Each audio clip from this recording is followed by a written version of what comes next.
It is a great pleasure to be here today at this national learning event, a platform that celebrates how inclusive and participatory governance can strengthen the very foundation of Pakistan's development journey.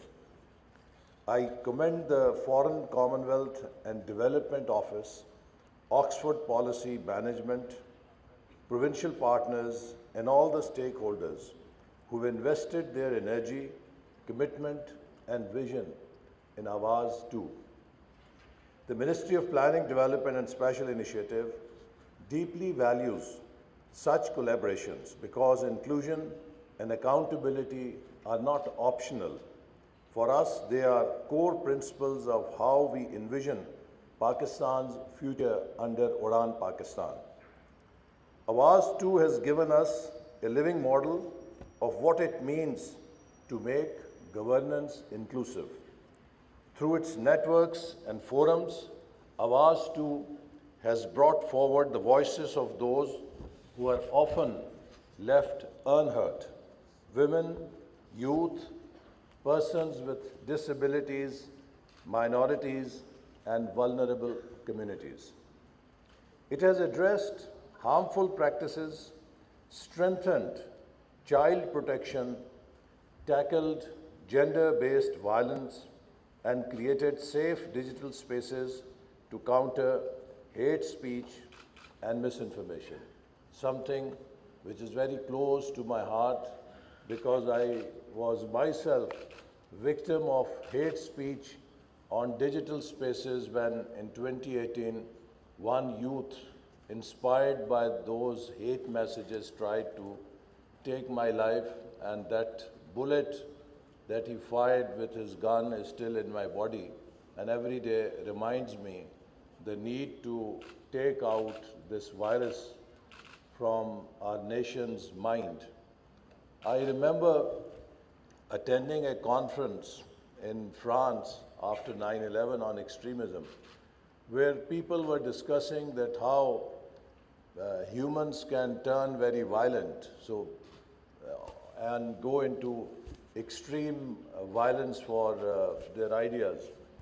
So people had different explanations. Someone said it is lack of education, someone said it is injustice, someone said lack of economic opportunities. And I remember there was a very senior professor emeritus from Oxford University. He was German and a Jew, about 80 years old. So he said that what happened in Germany during Holocaust, how can you describe that? Because Germans were neither illiterate nor they were very unsophisticated. Actually, it was one of the most sophisticated civilizations in Europe. So then he explained that while humans are the best of the creatures, but just as if you inject or infect a computer with a virus, it loses its capability and starts to malfunction. There are two viruses if you inject in human mind. The human mind loses its rationality and starts to malfunction. And those two viruses are virus of hate and virus of prejudice. So if you look at all the social exclusion that takes place in any society, its roots and origin is in the virus of hate and prejudice that is present in any society or in any mind. So I think it is very important that we free our societies from all sorts of hate and prejudice messages and viruses that exist in order to create truly inclusive societies. The second thing, in my opinion, which is very important, that we, and I've seen this not just to illiterate people, also in very educated classes, that what I call ESS, which means that equal and same syndrome, that we feel that we can only be equal if we are same. And if someone differs with you in your ideas, or if someone is different than who you are, probably they are not entitled to same rights and same status to what you are entitled. So to be equal, we don't necessarily have to be same. And that is, I think, also another important lesson that we need to all learn and also promote in our societies. We can have diversity, and in diversity, we can still have unity and equalness. Most importantly, through Aawaz, Agahi centers and Aawaz forums, citizens have been mobilized to participate in governance, not as bystanders, but as partners. These local platforms have encouraged communities to come together in dialogue, early warning, problem solving, and accountability. They are not symbolic, they produce evidence, generate data, and channel citizen voices to decision makers. They remind us that democracy becomes meaningful when citizens have agency, when people are not merely recipients of policy, but contributors to it. And I think this is also a major challenge of our times. This whole notion of democracy that was developed largely in 20th century, which saw citizens going to ballots every 4 or 5 years and then giving their kind of power of governance or power of, attorney or whatever you may say to their elected representatives to run the society and then come back to them after 4 years or 5 years and seek re-election. This whole model has become very redundant. Because of the information revolution that has taken place, that has greatly empowered and informed citizens, and because of the new technologies, internet, mobile revolution, that has created new networks and made individual voices into collective voices. Now, with these changes, citizens are not willing to be taking the back seat for remaining term of the government. They want to be active participants in how their societies are run. But unfortunately, our traditional democratic models are still not attuned to this new change that has taken place in citizens through their empowerment that has been caused due to technology, information revolution. So I think it is important for democracies to evolve into more participatory models of governance so that we can truly have more inclusive governance given the new yearning among the citizens to be part and parcel and be active participants in how they are run. In Pakistan, Uraan Pakistan is government's national transformation framework, a blueprint to turn Pakistan's challenges into opportunities and to put our society on a path of inclusive, sustainable growth and to be a $1 trillion economy by 2035. It is built around 5 key pillars, the 5 E's framework. 1, exports, expanding and diversifying our export base from agriculture and manufacturing to IT, creative industries, minerals and manpower. 2, e-Pakistan, driving digital transformation through connectivity, broadband expansion, and technology-enabled governance. Now this again is a new fault line, which is going to cause a lot of social exclusion, particularly in developing societies, because now internet and digital connectivity is another basic need of every human being if it wants to progress. Just as at one time it was the fundamental right of every citizen to have access to electricity and water in order to live a decent life. Now it is a fundamental right of every citizen to have access to internet. Now, this is very capital intensive infrastructure. So we will see information haves and information have-nots that will again cause more exclusion. Therefore, we have included this into our plan to ensure that we make this digital transition more inclusive. 3, energy and infrastructure, modernizing our infrastructure, improving energy efficiency and promoting renewables and green energy.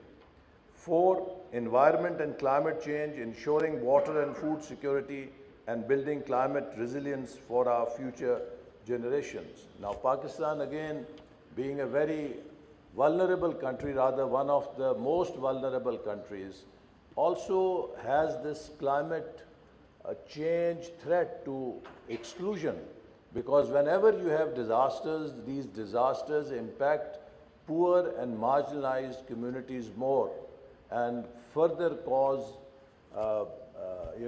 exclusion. For example, in 2022, when we had super flood in Pakistan, we saw that the most underdeveloped areas of Pakistan became victim of that flood.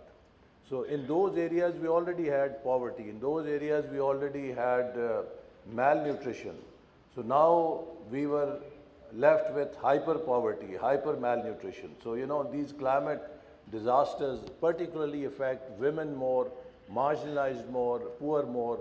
So this is another fault line that we have to really see, that while we build climate resilience, we make sure that there is no exclusion due to climate change. 5th pillar is very important, equity and empowerment.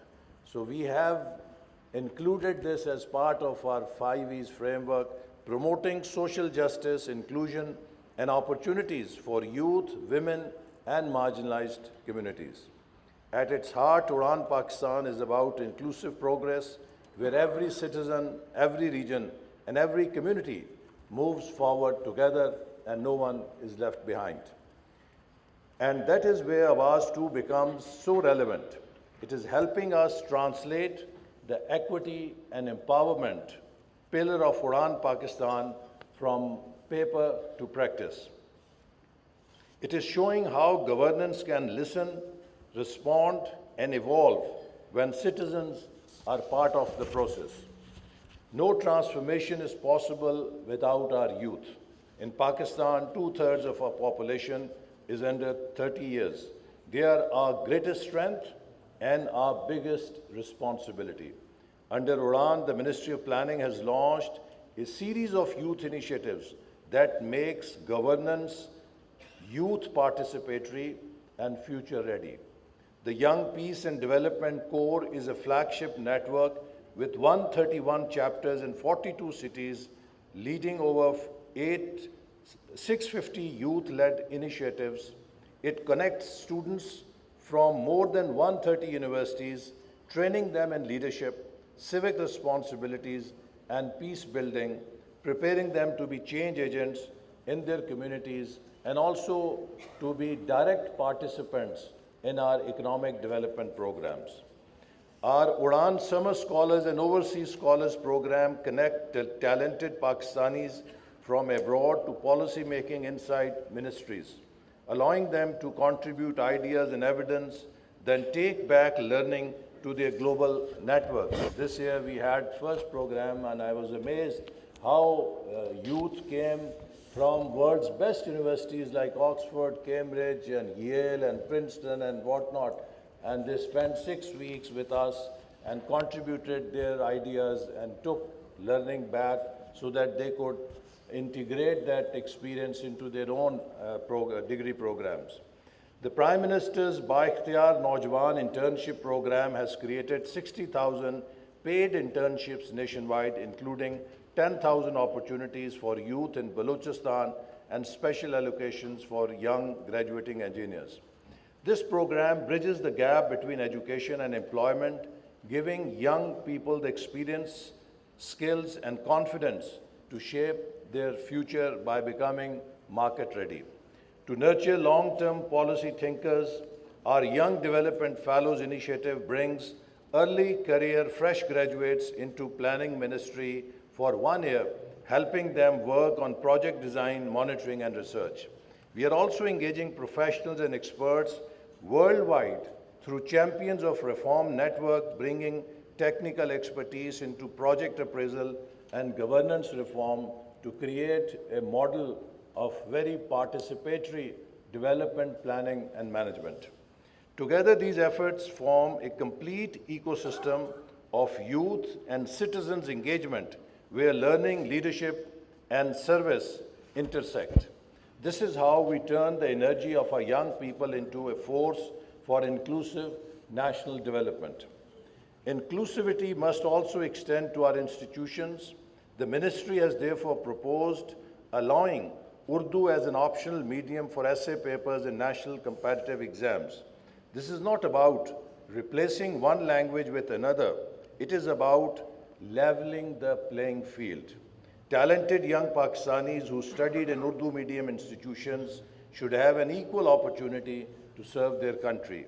This step will make our civil service more diverse, representative, and meritocratic, truly reflective of Pakistan's social fabric. Aawaz II's experience offers valuable lessons for how development policy can be made more responsive. Its community forums have built trust between citizens and institutions, a foundation of effective governance.